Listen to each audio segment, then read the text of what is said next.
Nashangaa kabisa nikitazama jinsi ilivyo nyota, ngurumo, vitu vingi vyote viumbwavyo kwa uweza wako Bwana Mungu. Nashangaa kabisa nikitazama jinsi vilivyo nyota, ngurumo, vitu vingi vyote viumbwavyo kwa uweza wako. Roho yangu ikuimbie Baba, jinsi wewe ulivyo mkuu. Roho yangu na ikuimbie jinsi wewe ulivyo mkuu. Bonjour, bonjour ou bonsoir, selon que vous recevez ce message. Je reviens encore comme d'habitude pour notre rendez-vous. Aujourd'hui comme thème, nous avons combat pour ta destinée. Nous lisons immédiatement dans Ecclésiaste 10, verset 7, où l'on dit « J'ai vu des serviteurs sur des chevaux et des princes marchant sur la terre comme des serviteurs. » Une chose est vraie, mon cher frère ou ma chère sœur, c'est que ta vie ne commence pas à ta naissance. Ta vie ne commence même pas quand tu as été conçu ou quand tu es entré dans le sein de ta maman. Elle commence bien plus tôt que cela.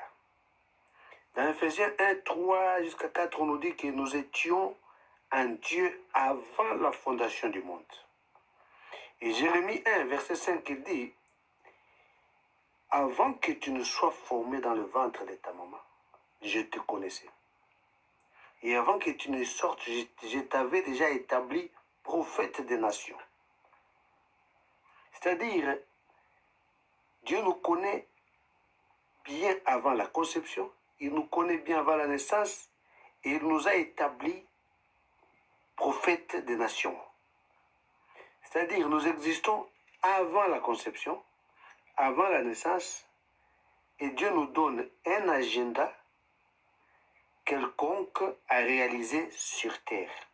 C'est quand il termine avec nous qu'il nous envoie maintenant sur terre. Nous venons commencer.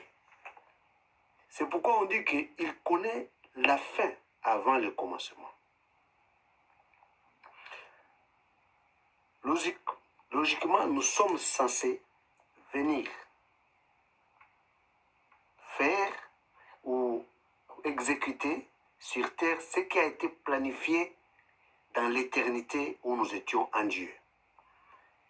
C'est-à-dire que plusieurs d'entre nous ont été envoyés sur terre pour être des professeurs d'université, d'autres des juristes, d'autres des grands docteurs. Mais la question est celle-ci, combien font ou sont devenus réellement ce que Dieu les a envoyés faire ou ce que Dieu les a voulu qu'ils soient.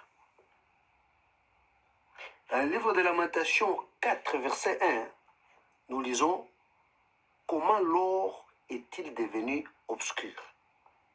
L'or fin a-t-il été changé ?» Et au verset 10, on dit « Le fils de Sion, si précieux, estimé à l'égal de l'or fin, comment sont-ils réputés des vases de terre, ouvrage des mains du potier? » Ici, Dieu se pose la question, comment expliquer que l'or que j'ai créé pour briller, quand je le regarde maintenant, il ne brille pas, il est obscur. A-t-il été changé? Comment expliquer que le fils de Sion, qui était si précieux, comment sont-ils devenus des vases de terre, ouvrage de main du potier? Qu'est-ce qui s'est passé? Quand je regarde dans la liste des docteurs, des avocats, des ministres, ils ne te voient pas. Or, c'est pour ça qu'il t'avait envoyé. À la place,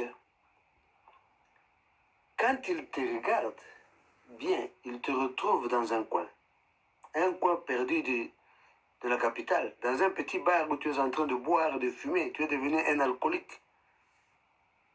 Il te voit en train de marcher à pied, en plein soleil, avec des documents, des CV, des demandes, pour lesquelles tu ne reçois jamais de réponse ou de résultats.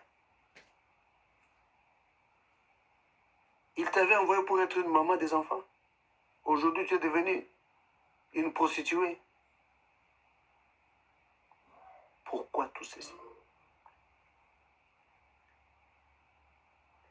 Pourquoi tout ceci? C'est ça la question que nous devons nous poser. C'est ce que, et dans ce que nous avons lu là-bas, le prince, il dit, j'ai vu le serviteur marcher à cheval et le prince à pied.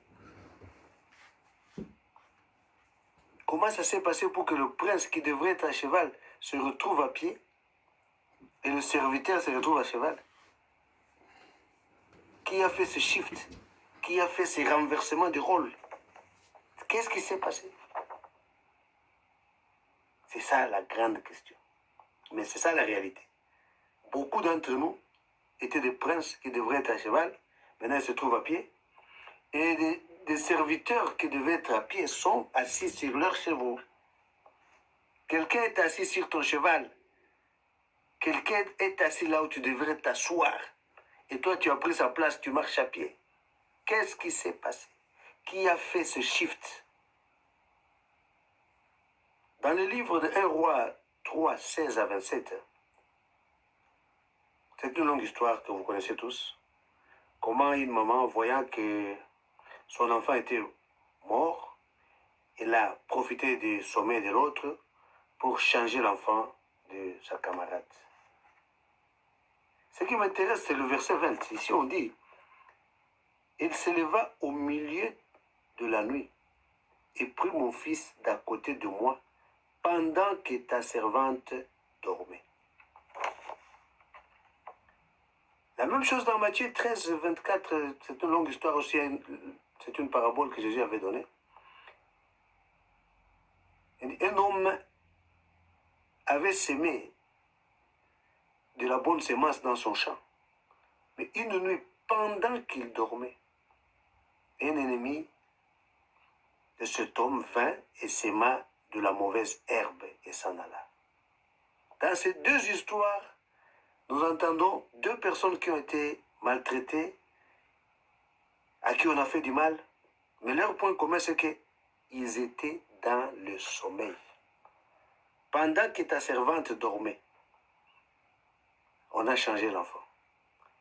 Pendant que ce monsieur dormait, l'ennemi est venu, il a planté de la mauvaise herbe.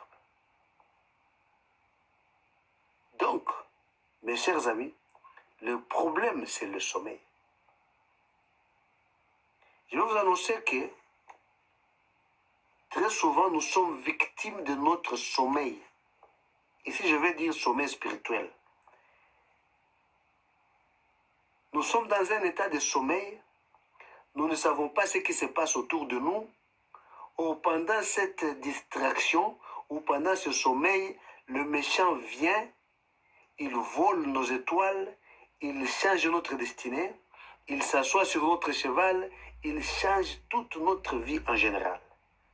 L'ennemi profite toujours de notre sommeil pour nous faire du mal, détruire toute notre vie.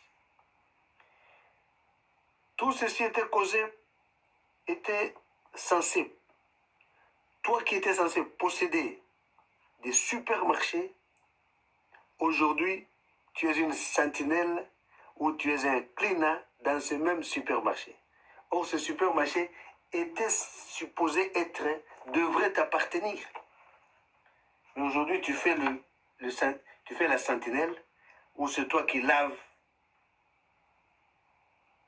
qui fait le cleaning dans ce supermarché. C'est vraiment malheureux. C'est pourquoi il est grand temps donc de dire non. Il est temps de se réveiller de ce sommeil. Il est temps de refuser les conditions dans lesquelles l'ennemi nous oblige de vivre. Il est temps d'aller à la récupération de nos étoiles, de notre destinée. Ce n'est pas tard. Tu peux encore récupérer ta destinée. Tu peux encore récupérer ton étoile. Tu peux faire de ta vie quelque chose de valeur. Tu peux changer ta condition. Il est temps d'avoir l'esprit de David. Vous vous rappelez de David quand il est revenu de la guerre, il a trouvé on est venu, on a pillé tous leurs biens, on a même pris leur famille. Il a demandé au verset, dans 2 Rois 30, verset 8, il dit David interrogea l'Éternel en lui demandant, dois-je poursuivre cette bande?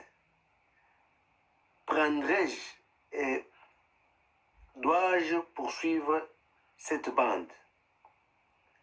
Et Dieu, l'Éternel, répondit, poursuis-les car tu les attraperas et tu récupéreras tout. Donc, toi aussi, mon frère, je vais te demander une chose. Il est temps que tu poursuives maintenant. Il est temps que tu te lèves dans la colère. Il est temps que tu commences maintenant le combat.